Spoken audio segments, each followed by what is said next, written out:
In this problem, we have a crate that is being lifted by a motor.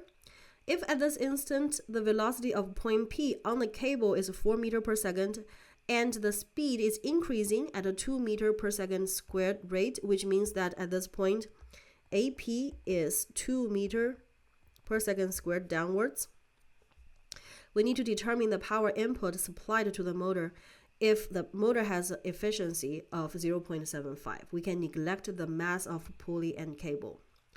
So we already know that to determine the power output from the motor, we can use the force in the cable multiplied by the velocity Vp at that point.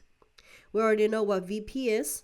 We need to know the force T, the tension force in the cable. And the tension force in the cable is related to the tension force here in this yellow cable. Therefore, it looks like we need to do a force analysis on the 40 kilogram object. So if we do the free body diagram of the object A, it is subjected to its weight force, which is 40 times 9.81, and T1. But T1 is not T. Okay, T1 is the force in this yellow cable. So if we draw the kinetic diagram, it is moving up with acceleration,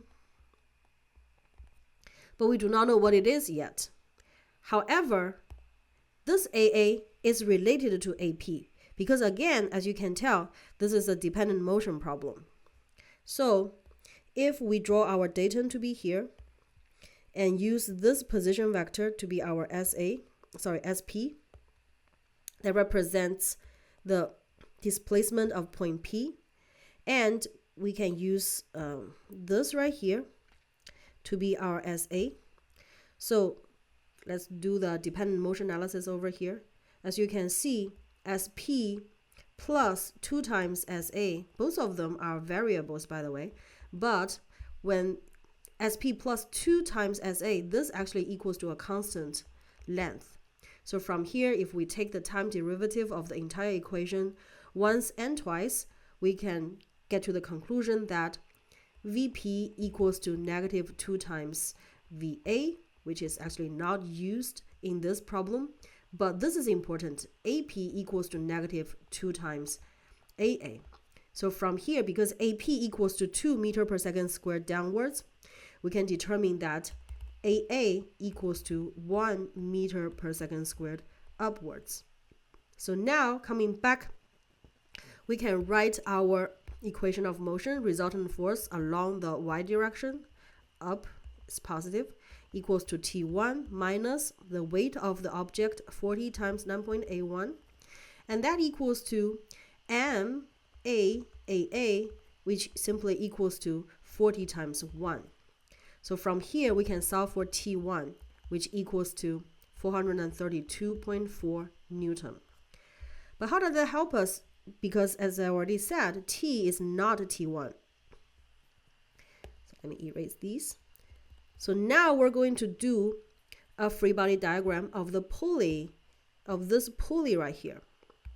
So for this pulley, it is subjected to T1, 432.4 Newton force right here. Over here, it is subjected to 2T. If we summarize the force along the y direction, this equals to 2T minus 432.4, and this equals to the mass of the pulley times the acceleration of the pulley. And even though the acceleration of the pulley is not 0, but the mass of the pulley is negligible, therefore this is 0. Therefore, we end up with equilibrium equation. 2T minus 432.4 must be 0. So from here, we can solve for T to be half of T1, which is 218.2 Newton. So now we're ready to calculate our P out, which equals to T times Vp and that is 864.8. The SI unit for power is watt. How about the input, power input?